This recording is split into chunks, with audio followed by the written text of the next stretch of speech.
किसके निशाने पर हैं फ्लाइट्स, ये सवाल सोशल मीडिया से लेकर हर आम शख्स के मन में है। पिछले 11 दिनों में 250 से ज्यादा फ्लाइट्स को बम चढ़ाने की धमकी दी गई। बिलासपुर कोलकाता फ्लाइट में बम की सूचना अफवाह निकली। ज्यादातर धमकियां सोशल मीडिया प्लेटफॉर्म के जरिए दी गई हैं, लिहाजा सुरक्षा एजेंसियों को जांच के लिए भी परेशानी हो रही है। धमकी के बाद अंतर्राष्ट्रीय उड़ानों का रास्ता भी बदलना पड़ा, जिसकी वजह से करोड़ों के नुकसान की आशंका है। ये रिपोर्ट देखिए।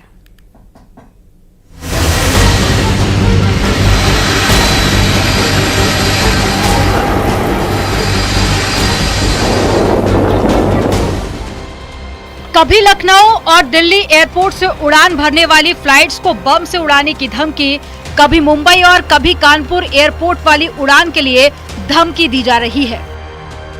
गोरखपुर और कानपुर के ताजा मामले गुरुवार को सामने आए। पिछले 11 दिनों में भारतीय एयरलाइन कंपनियों की ओर से संचालित की जा रही 250 से ज्यादा उड़ानों में बम होने की धमकियां मिली है। गुरुवार को भी धमकी का ये सिलसिला जारी रहा। लगभग 85 उड़ानों को बम की धमकी मिली।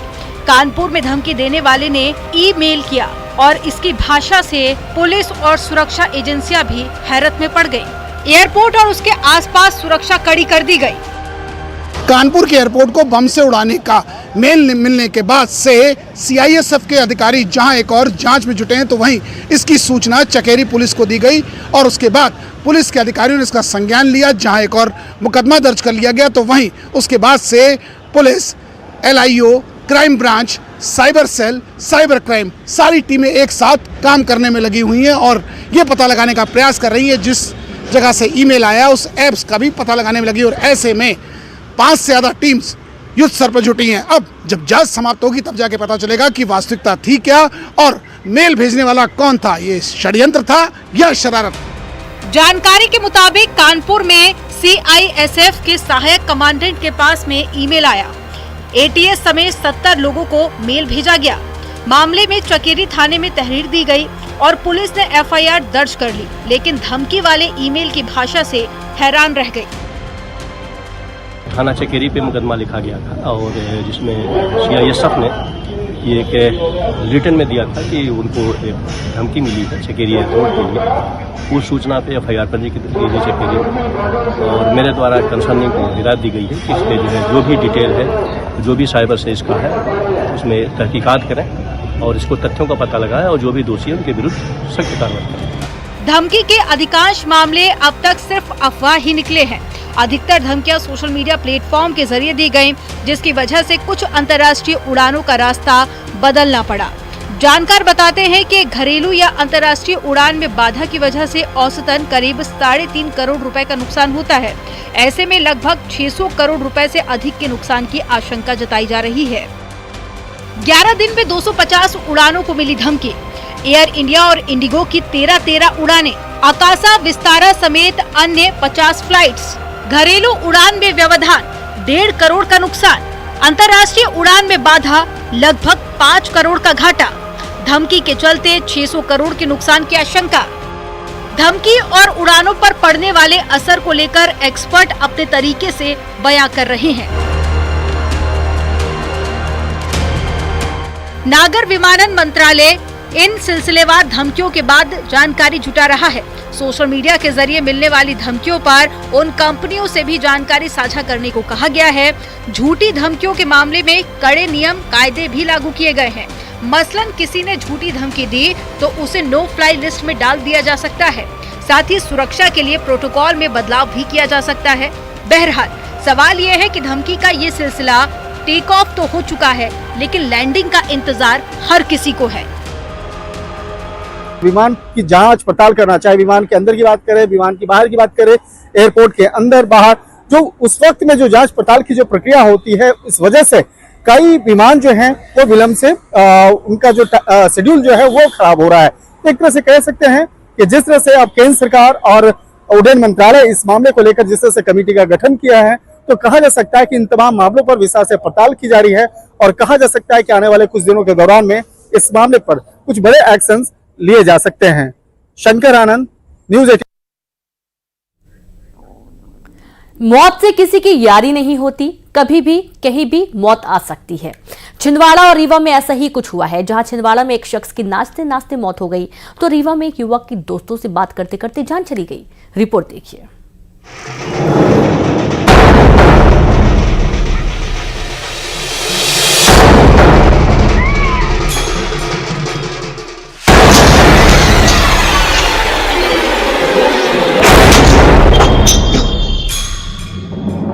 मौत कब और कहां आ जाए कहा नहीं जा सकता। जरा ये तस्वीरें देखिए। जवारा विसर्जन का कार्यक्रम चल रहा है, ढोल नगाड़े बज रहे हैं, लोग भक्ति में डूबकर नाच रहे हैं, झूम रहे हैं। तस्वीरों में नजर आ रहा ये शख्स भी पूरे उत्साह के साथ नाच रहा है। ये आखिरी मौका है जब लोग इस शख्स को नाचते हुए देख रहे हैं, या यूं कहें जिंदा देख रहे हैं। नाचते नाचते इस शख्स की जान चली गई। देखिए, जो शख्स एक पल उत्साह के साथ नाचता नजर आ रहा है, अगले ही पल कैसे जमीन पर गिर पड़ता है। ये घटना छिंदवाड़ा के कोसमी की है, जहां जवारा विसर्जन के दौरान भक्ति में डूबे नृत्य कर रहे शख्स की अचानक हार्ट अटैक से मौत हो जाती है। मृतक मध्य प्रदेश विद्युत मंडल बड़कुई में कार्यरत थे। उनके घर कोसमी में ही जवारे विसर्जन का कार्यक्रम चल रहा था। वो खुद जवारे विसर्जन कार्यक्रम में नाच रहे थे। कुछ देर नाचने के बाद वो अचानक से बेहोश होकर नीचे गिर पड़े और उनकी मौत हो गई। इस शख्स के आखिरी पल कैमरे में कैद हो गए। छिंदवाड़ा की ही तरह रीवा में भी एक शख्स के पास चुपके से मौत आई। ये तस्वीरें देखिए। ये युवक अपने दोस्तों के साथ बैठकर बात कर रहा है। दोस्तों में हंसी मजाक चल रहा है, लेकिन तभी युवक जमीन पर गिर जाता है और मौके पर ही दम तोड़ देता है। युवक का नाम प्रकाश सिंह बघेल है। प्रकाश अपने दोस्तों के साथ दुकान में बैठकर बात कर रहा था। किसी को नहीं पता था कि अगले पल क्या होने वाला है। जो दोस्त उसके साथ बैठा है, अगले ही पल उसकी जान जाने वाली है। युवक बात करते करते जमीन पर गिर जाता है। दोस्तों को ये समझ नहीं आता कि क्या हुआ होगा। वो दोस्त को सहारा देने के लिए दौड़ते हैं, इसे होश में लाने की कोशिश करते हैं, लेकिन युवक की मौत हो चुकी थी। आनंद फारन में युवक को अस्पताल ले जाया गया, जहाँ डॉक्टरों ने बताया कि दिल के दौरे की वजह से प्रकाश की जान चली गई थी। जिंदगी और मौत का कोई ठिकाना नहीं है। मौत कब आ जाए ये कोई नहीं बता सकता। कोई नाचते नाचते इस दुनिया से चला गया तो दोस्तों से बात करते करते किसी की जान चली गई। Bureau report, news 18। नागिन का बदला अब तक आपने फिल्मों में देखा होगा, लेकिन यूपी के हापुड़ में एक नागिन ने ऐसा उत्पात मचाया है कि लोग कह रहे हैं इसे नागिन का बदला कह रहे हैं, और इस नागिन से पुलिस भी परेशान है और नागिन को पकड़ने के लिए सपेरों की शरण में गई है।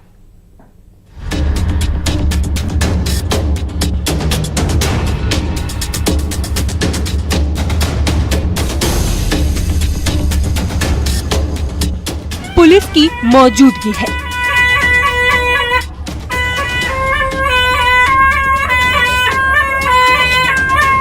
गांव में हड़कंप मचा हुआ है। लोगों के चेहरे पर खौफ है। ये हापुड़ का सदरपुर गांव है, जहां सांप को पकड़ने की कवायद चल रही है। रात होते ही सदरपुर गांव सहम उठता है, क्योंकि पिछले कुछ दिनों में यहां 3 लोगों की मौत हो चुकी है। वहीं 2 लोगों का इलाज चल रहा है। ग्रामीण दावा कर रहे हैं कि गांव में एक नागिन बुरी तरह लोगों के पीछे पड़ गई है, जिसके बाद वो लोगों को डस रही है। गांव में हो रही इन घटनाओं के पीछे उसी नागिन का हाथ है, जो बार बार लोगों पर हमला कर रही है। सांप के खौफ के चलते लोग दहशत में जीने को मजबूर हैं। ग्रामीणों का कहना है कि पिछले दिनों एक ही परिवार के 3 लोगों को सांप ने काटा, जिससे तीनों की मौत हो गई।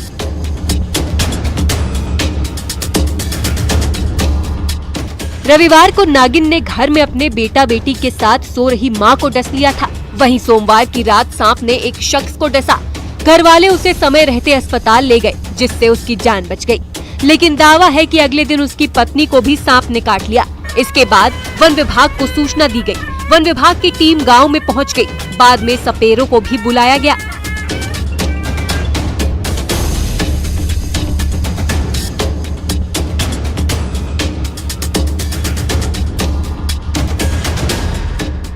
वन विभाग ने एक सांप को पकड़ा था, जिसे वो अपने साथ ले गई थी।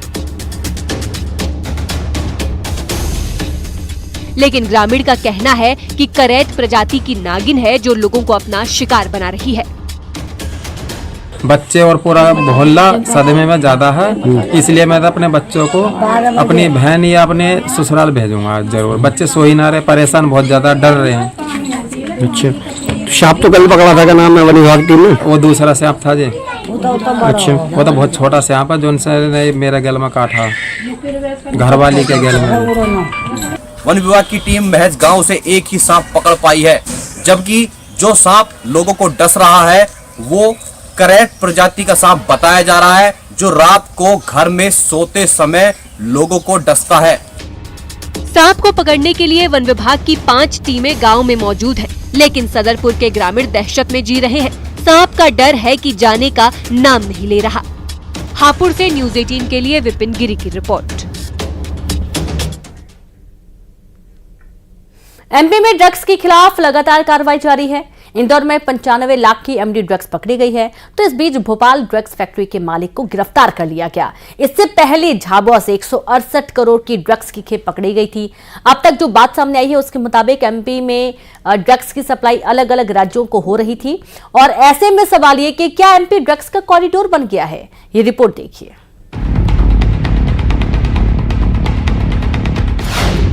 ड्रग्स का फैलता जाल, 4 राज्यों तक कारोबार, काले धंधे का क्या है एमपी कनेक्शन।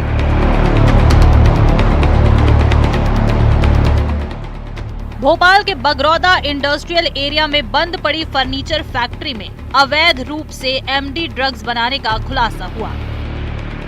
यहां से 1814 करोड़ ड्रग्स एनसीबी ने पकड़ा है। भोपाल में ड्रग्स फैक्ट्री का खुलासा बेहद हैरान करने वाला था। फैक्ट्री के खुलासे के बाद झाबुआ से 168 करोड़ की एमडी ड्रग्स को पकड़ा गया। झाबुआ जिले के मेघनगर की एक फैक्ट्री में डीआरआई ने दबिश दी थी।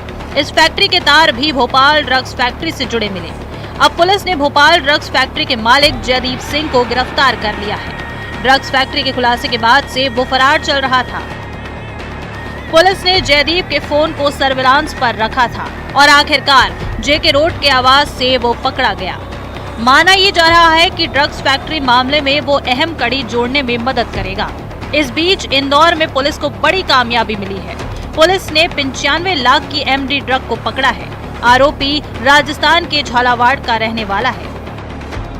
लगभग 1 किलो 990 ग्राम के आसपास मेफेड्रोन एमडी ड्रग हमने उससे बरामद की है। उसके पास एक बिना नंबर प्लेट की गाड़ी थी, उसको भी हमने पूरा खंगाला, क्योंकि इस तरह के ज्यादातर केस में होता है कि छुपा के रखते हैं कहीं ना कहीं डिग्गी में या टूल बॉक्स में इधर। तो और उसी जब गाड़ी को हमने सर्च किया तो लगभग 1 किलो 70 ग्राम डोडा चूरा भी उसके पास से बरामद हुआ है।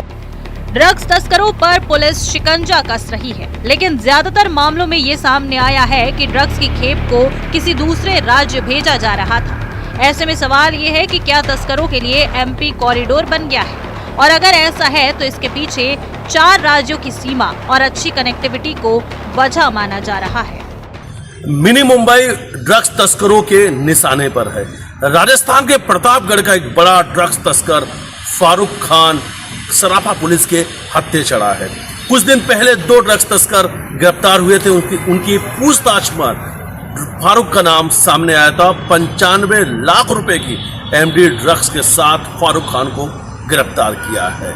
उत्तर प्रदेश, राजस्थान, महाराष्ट्र और गुजरात का कनेक्शन मिनी मुंबई से।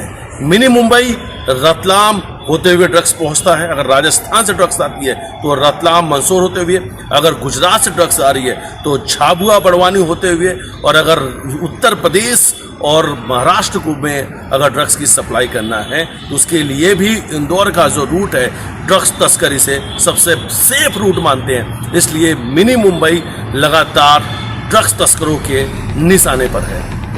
भोपाल ड्रग्स फैक्ट्री मामले के तार गुजरात से जुड़े मिले हैं, जबकि पकड़े गए आरोपियों का कनेक्शन बांग्लादेश तक से मिला है। ऐसे में कड़ियों को जोड़ने और खत्म करने के लिए बड़ी कार्रवाई की जरूरत है, और मामला एक राज्य से जुड़ा नहीं है, लिहाजा ज्वाइंट ऑपरेशन की भी जरूरत है।